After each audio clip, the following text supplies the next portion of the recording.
Who missed me? 1, 2, 3, let's go! Hi, I'm Maria, and welcome back to my channel.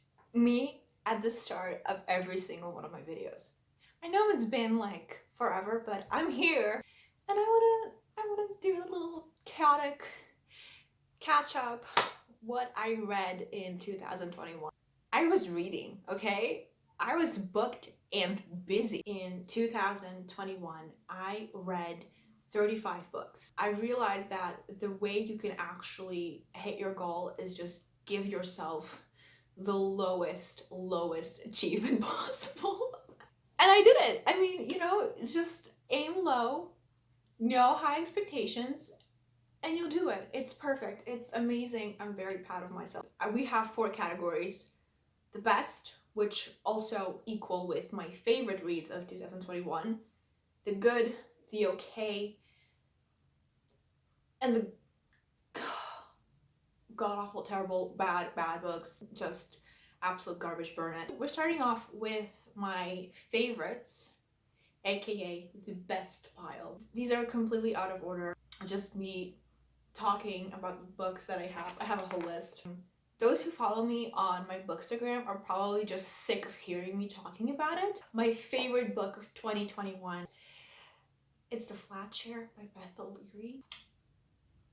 Words cannot describe how much I love this book, how much of an impact it had on me. I love this book so much. I read it twice this year.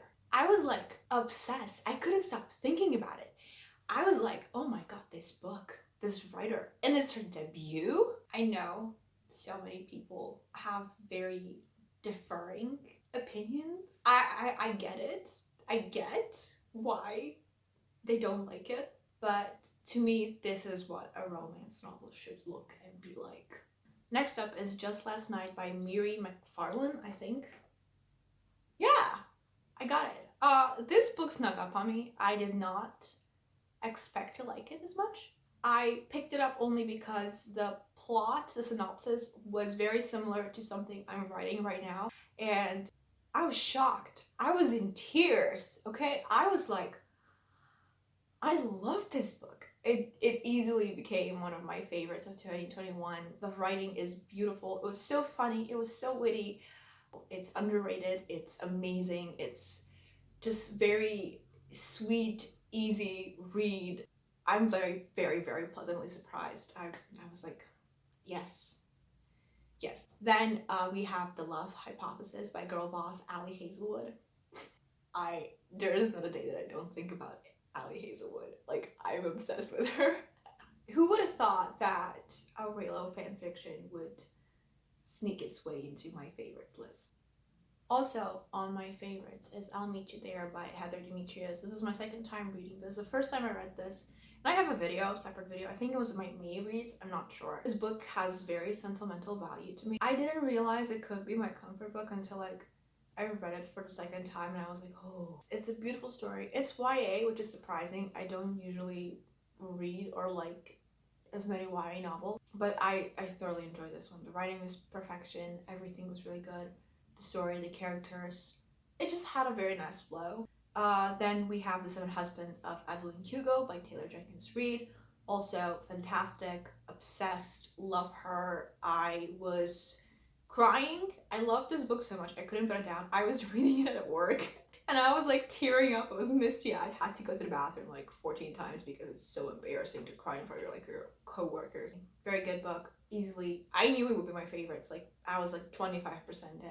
I couldn't put it down. I was like, oh yeah, this is going in my favorite. Then we have Promising Young Women by Caroline O'Donoghue. I love Caroline O'Donoghue. I listen to her podcast. I love her series on Sex and the City with Dolly Alderton. Why can't I talk? Dolly Alderton. There. A fantastic writer. I love her so much that I think I'm even going to pick up her YA fantasy series. Like the 2 genres that I do not like, I'm gonna read for her because she deserves it. I love her. I'm obsessed with her. Great book. Another one on my favorites list was Get Alive, Chloe Brown by Talia Hibbert. Talia Hibbert also is the author that made its way into my heart this year. I just think she's so cool, man. She wrote these books during quarantine and fantastic. I love the characters. This is my favorite out of all three. I don't know whether it was because the first one I read or the one I connected with the most, but I like Chloe's my favorite sister. There's no doubt about it. Like she's something about her humor and the way she talks about things is so funny. Also, this book had the funniest start ever. I wasn't sure which one to read. I think it was between this one and Beach Read. And I just read the first sentence of this book and I was like sold. I hadn't read any of her previous books. I had no idea that she was writing really graphic sex scenes. And I was shocked, honey. I was in tears. I had to take a 5-minute break. I so I read this when I was down with COVID, and I put on my mask. I left my room, went to the bathroom to cool off, and I came back, and I just continued reading this. And I was like, oh my god, I did not expect. Am I blushing? I think I'm blushing. Oh my god. Talia, what have you done to me? I'm a prude now. Let's close down with something very timid. Heck, Please by Nagazi Ukazu. 2 volumes. Volume 1, Volume 2. I have a history with this graphic novel. I've been reading it on Tumblr and then I've heard it was published. I was very excited to find out how it ended. I can't wait to read it again. That's all I'm gonna say. It's perfect. If you haven't read it yet, please do. It's about hockey. I know. Maria, you like sports romance? I know. How weird. I do. Apparently, in this context, when it's about 2 dudes, yes, I do. Speaking of 2 dudes, we have Red, White, and Royal Blue by Casey McQuiston. Another fantastic read. It made my little heart soar. I was very happy. When I first heard about this book, I had no desire to read it. But then I don't know how it snuck up on me. Somehow it did. I was like, you know what? Do you know what book I want to read today? Red, White, Royal Blue, and I just read it and I was like obsessed. Immediately obsessed. Recommend it. Very good. Oh, more dude. More homosexuals. Heartstopper Volume 4 by Alice Oseman. Another fantastic book. This one was heavier than the rest. It tackled issues. I sort of want to reread it now because I was in a lot of I blocked a lot of things because there was a lot of conversations that are triggering to me personally. So I tried to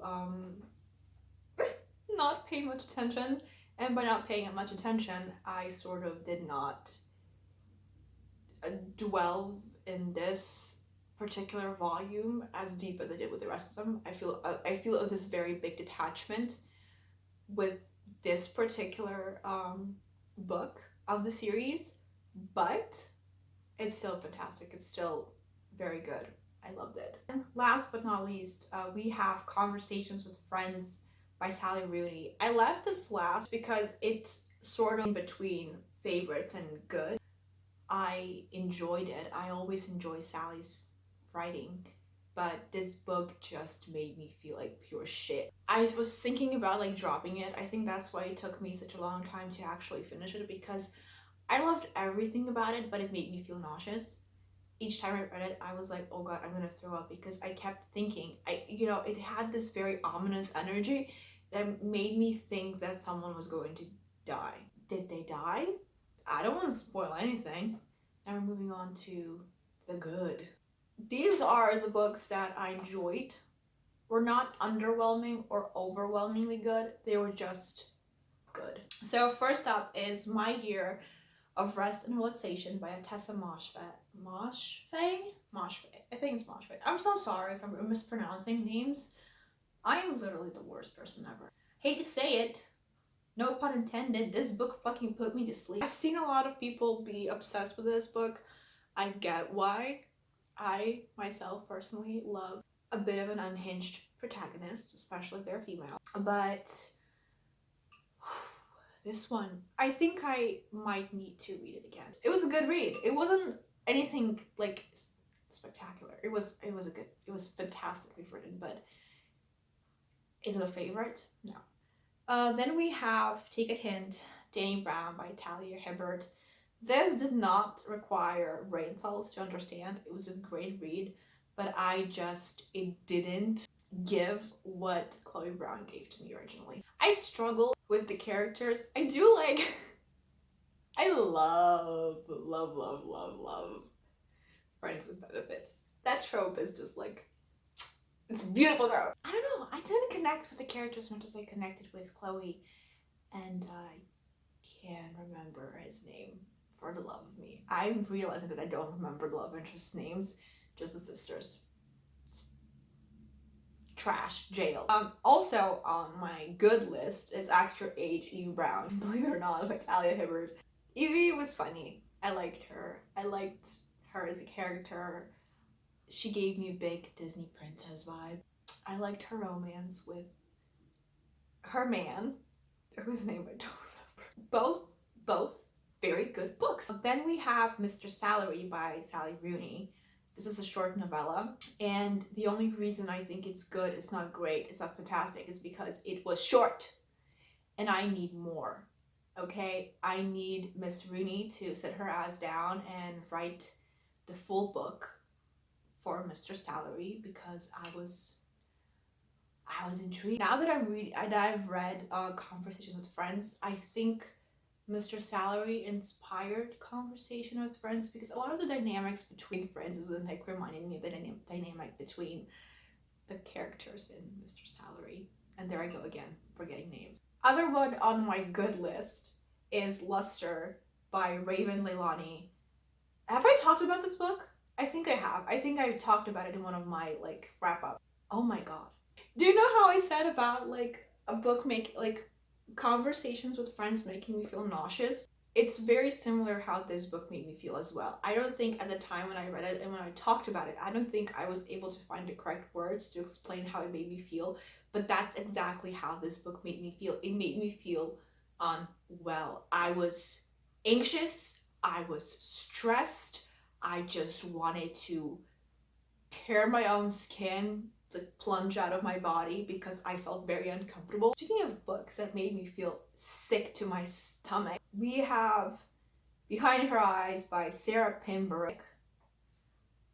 This one traumatized me, and that's all I'm gonna say about it. Then we have Daisy Jones and the Six by Taylor Jenkins Reid. The reason why this one is good, not great, is because my big struggle was that I couldn't fully connect with the characters in the same way I connected with Evelyn Hugo and everybody else. It was a good book. Then we have Boy Parts by Eliza Clark.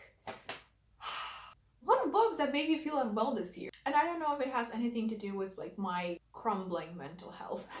It's not a good year for me to feel good. Why do I think of Boy Parts? I felt sick, traumatized. Good book though. Moving on to a little bit lighter. We have Persuasion by Jane Austen. I read this because I'm looking forward to watching the movie with Dakota Johnson. This is like one of the books by Jane Austen that I never read, I've never heard of before, and I was like, yeah, I'm gonna read it. I'm looking forward to it because the plot was really good. It was fun. It was funny. Yeah, it was funny. It was a very funny book. That's what I realized. It was a very funny book. And then finally we have Sweet Bitter by Stephanie Danler. Also towing the line between good and okay.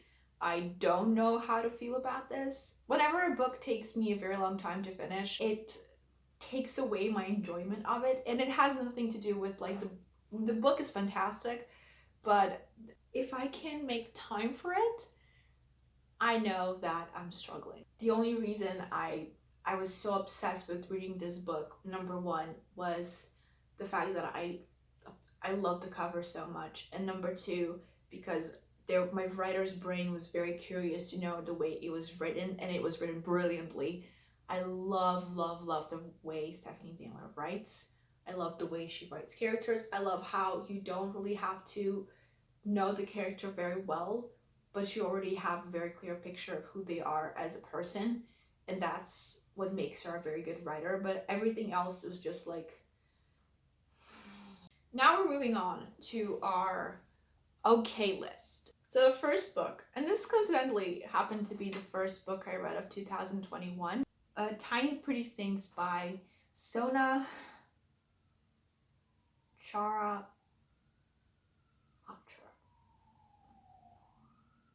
The police siren just, or it was an ambulance. I don't know if it was a police siren or an ambulance, but something drove past my house the moment I tried to pronounce her last name.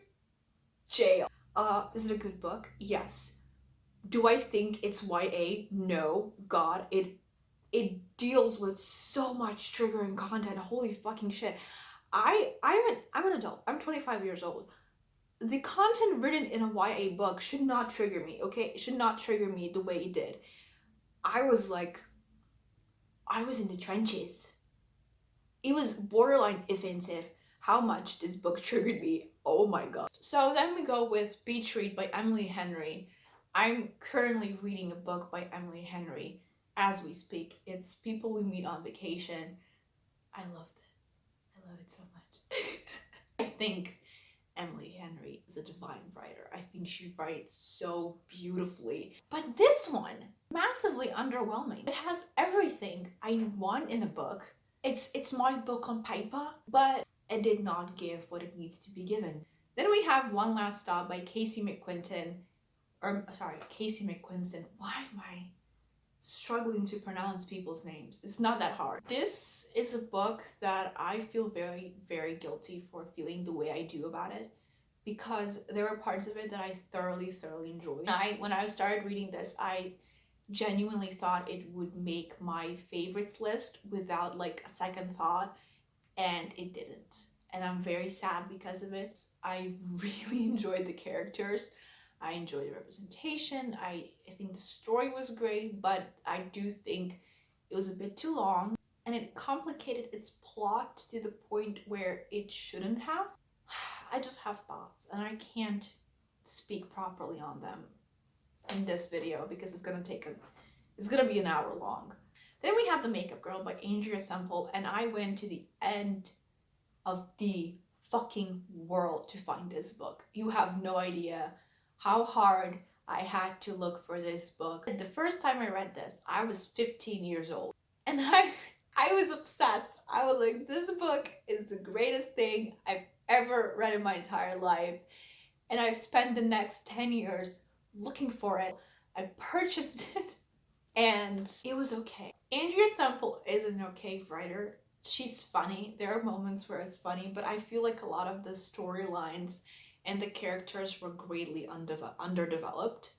But I do enjoy the story. I do enjoy the little romance. I do enjoy this book. It was a very good pick-me-up book. It was very like a one brain cell read. And if you like chick flicks, if you like books that don't require a lot of like thinking, The Makeup Girl is perfect for you. I also think Andrea Semple is a very underrated writer that only women on the Balkans know. A lot of the Goodreads reviews were from like Croatian women and Serbian women. One Macedonian woman, me. And then we have It Happened One Summer by Tessa Bailey. I don't know who made me believe that Tessa Bailey is a Michelangelo of dirty talk. What the fuck? It made me want to throw my Kindle away, and I've read far worse books than this. I was disappointed, I was sad, I was angry, a little bit turned on, I'm not gonna lie, but jail for Miss Bailey and myself too. We have The Bad. Oh my god, The Bad. First book I'm going to start off from the bad pile is I'll Eat When I'm Dead by Barbara Burland. Also towing the line between okay and bad. My good sister, Anya Taylor-Joy, lied to me. To be honest, I don't know what her rating on this book is and what her thoughts are. God, that woman needs to make a Goodreads. I need to know her thoughts about things. I just need to know what her opinions are on the books that she's read, because she's read a shit ton of books, and I really want to know her opinions on them. This book promised me a plot and it did not deliver. Then we have my nemesis, Christina Lauren, and her love and other words. Now she has a spot right next to Tessa Bailey in that jail. They share a prison cell, all three of them. I cannot. I have beef with Miss and Miss Christina and Lauren. I got tired just by thinking about this book. I'm tired. Horrid by Katrina Leno. I didn't give this book a rating because I didn't think it deserved one. I had no opinion on it. God. Then we have The Guest List by Lucy Foley. Another book that promised so many things and delivered nothing. I literally, as I was reading this, I think I talked about it in my previous video. I was like, hey, what if? And it turned out to be true. And I was like, books shouldn't be like that. Especially if you're going to write a thriller. Like, no. That's what I liked about Behind Her Eyes. I could predict the first plot twist of it all. But then the other plot twist, it happened and I didn't expect it would happen. And I was shocked. I was traumatized. Then we have Always Lived in the Castle by Shirley Jackson. Also, another book I did not rate because I wasn't exactly sure what to think of. It made me we have a pattern. It made me feel very unwell.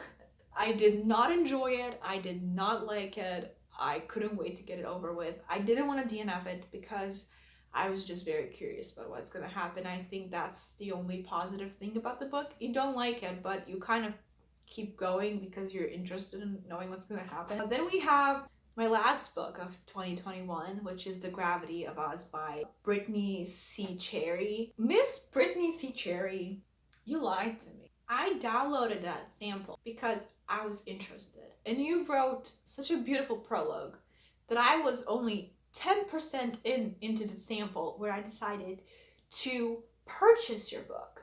$3.99. Now listen, I'm not a frugal person. I don't care about how much money I spend, honestly. I'm a spender. I'm a menace when it comes to money. But I want my money back. You and Elena Armas owe me like $7. So we're talking about the worst of the worst, Spanish love deception. A moment of silence for all the brain cells that died during the reading of this book. All of the minutes wasted, time I will never be able to get back. I realized that I was quite harsh in my review, my Goodreads review, because I know just how hard writers work and how passionate they are. I myself am a writer. I know just how much work and money and blood and everything, money, oh, not money, just brain cells, go into developing a good story. But honey, where was your editor? Do you need an editor? Do you want me to take the job? I will do it pro bono. Spare people from reading unnecessary content. I also believe the Spanish love deception was written backwards. My writer's brain was like on fire. I wanted to edit this book. I wanted to rewrite this book. And the more I think about it, I think I'm going to make a video in which I edit the book and I will give you the best scenario of how this book could have turned out to be the book that people are rating it to be. There are like aspects in which I did find it redeemable, but other than that, I think the personalities of the characters were less than one-dimensional. There was no chemistry, poorly executed sex scenes, poorly executed relationships, dialogue, just bad. I don't think Elena Armas is a bad writer. I honestly don't think any of the people in this list are bad writers because there were things that they've written and I was like, oh, this is actually beautiful. Could they use a bit more work? Yes. Shirley Jackson, I don't think she could because I think she's dead. Not sure. I know a lot of these books that have made it on my bad list are some of your favorites, and no judgment. Taste is supposed to be different and it's supposed to vary, and it's what makes us interesting and unique as people. But I'm just having a very hard time understanding how people think the Spanish love deception is exceptional and they don't like the flat share. And the more I think about it, I understand, because the flat share isn't your traditional romance novel. It doesn't dwell and focus on the love story as much as this one does, or a lot of romance novels do. Romance novels tend to focus primarily on the romance and nothing else. Whereas the flat share was like, oh wait, these people have lives.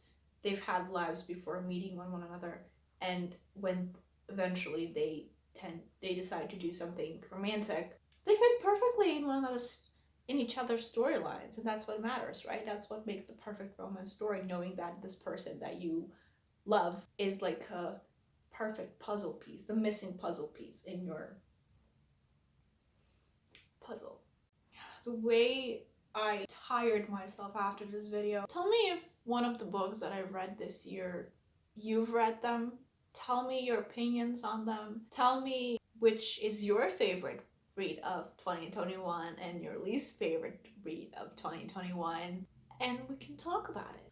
Follow me on my bookstagram. Subscribe if you haven't subscribed. If you like this video, like it. If you don't like it. I'm looking forward to making more content in 2022. 2021, I tried. In all honesty, I made an attempt, but I do want to put more energy into this channel because I'm talking about things that I'm very passionate about, and I do want to eventually talk about my book more, and I feel like this is the only place that I can fully express my thoughts and opinions on the struggle, the battle. Happy holidays. Happy New Year.